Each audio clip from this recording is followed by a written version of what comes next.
Throwing darts last night at Lambeau. We got Jaden Daniels opposite Jordan Love. Little week 2 matchup. Nice little appetizer ahead of week 2 in the NFL. That's a good ball to Tucker Kraft. 57 yards. Kraft said, hopefully I can keep stacking games like this. Beginning of a big night for those two. But capping off the drive is Love. And listen, sometimes, what was the greatest Love story? It was Juliet and who? Romeo. It's a fever pitch. Romeo Dobbs, 19 of 31 for 292. And a couple of touchdowns was Love. Look at this ball to Malik Heath. And you said freak Malik. I didn't know, but he's got the toes freak down, Malik. Standing on business, in that case falling on business out of bounds. Josh Jacobs going to punch it home. 10 straight games with a rushing score. He's the 4th running back in the last 30 years to do that. The others, Tomlinson, Priest Holmes, Jonathan Taylor. Let's go third quarter. Commanders need something. They're down 14-3. They get a whole lot of Micah Parsons chasing down their quarterback. Edgerrin Cooper is just going to go ahead and help clean that up. Daniels, tough time getting going. 46% was his pressure percentage, at the highest he's faced in his young career. But how about on the back 9 of his career, Zach Ertz? Little shifty from Zach Attack. Friends forever. Yes, we will. He's old enough to get the rep. It's 17-10. Daniels threw for 2 scores, passed for an even 200 yards. Love was better than that. Finding Kraft along the sidelines. Kraft 6 for 124. Most receiving yards in the game for a Packers tight end since Richard Rodgers 2015. Love to Kraft, capping it off. Touchdown, no cap.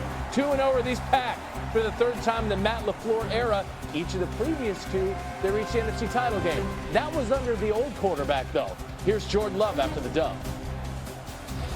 Yeah, it feels great.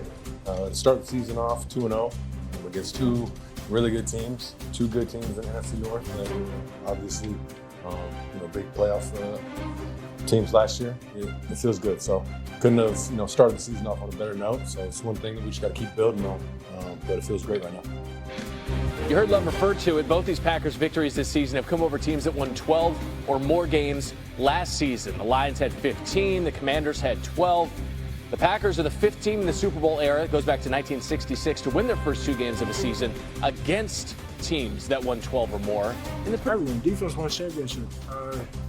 J Love, I think you give us 20 points, we should be able to win that game.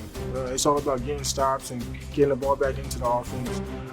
As y'all seen against Baltimore or Buffalo, you can have a quarterback game, have a perfect game, but still lose because guess what? The defense gave up 40 points.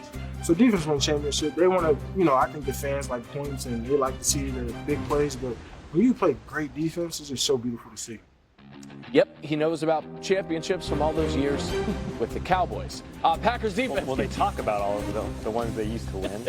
So continuing to shine.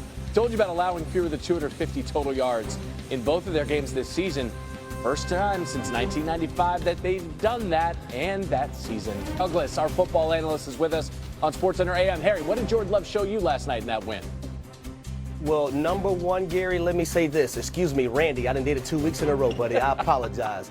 But you better ring the alarm, just like Bougie Bonton and his song says, because the Green Bay Packers are coming. Jordan Love is a quarterback that was poised last night, made every single throw for the most part that he can make and put his players in position to have success. This Green Bay Packers football team is as scary as all outdoors when you have a play caller by the name of Matt LaFleur, who is also putting guys in positions to have success.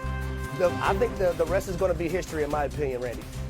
They're young. They're still so young and still so talented. Did suffer an injury to Jaden Reed last night, but they're loaded on the offensive side. Time for a little Nostra Douglas. We're going to ask you to predict the future for us. So why don't we start with the Super Bowl rematch? He's got the lid and everything. Between the Eagles and the Chiefs, who is going to come out on top this week?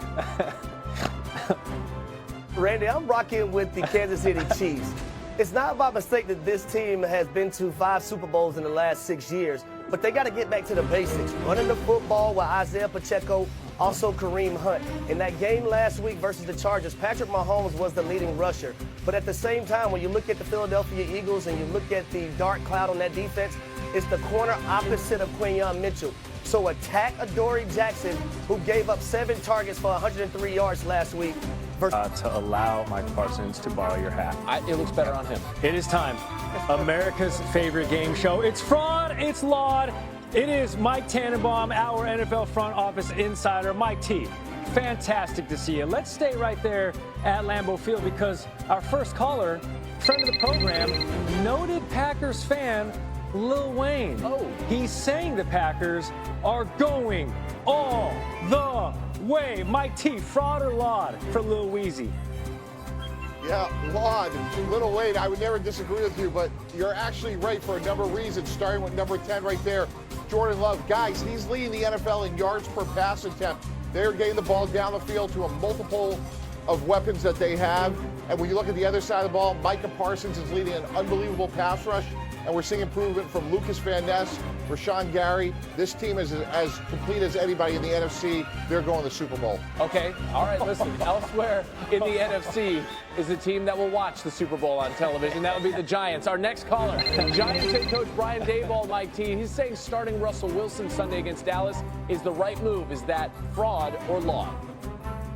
That's a fraud. I love Brian, but that is an absolute fraud. Russell Wilson was not good last week. Watching him against Washington here, gave up 2 sacks.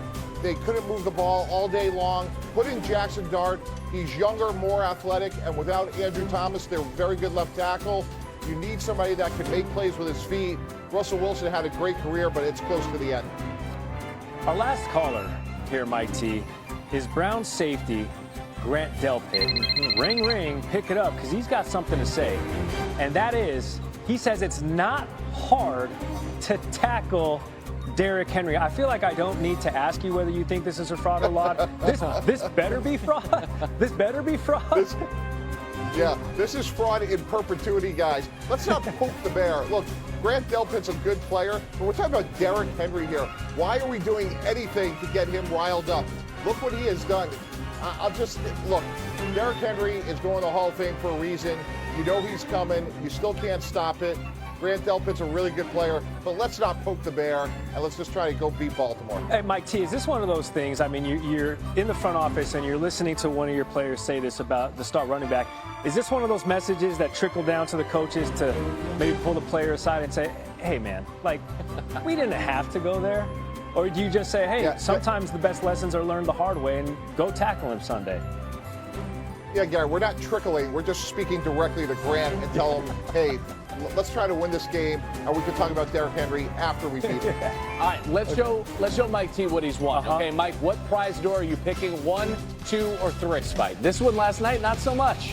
It went the distance, but pretty lopsided on the cards. We got Jaden Daniels, the Commanders, Micah Parsons. Packers defense was already strong to quite strong coming into the season. It gets so much better with Parsons leading that pass rush, just wreaking havoc on the second-year starter in Daniels. Devontae Wyatt getting home for the sack. Dan Quinn said, I feel like we didn't really find the rhythm that we needed to, really from Jump Street. Daniels, what about Fall Street? Parsons forcing Daniels to stumble only a yard. 63 yards of total offense in the first half for Daniels. That is the fewest in his career, with a minimum of 10 plays run. They pressured this young man. They blitzed him.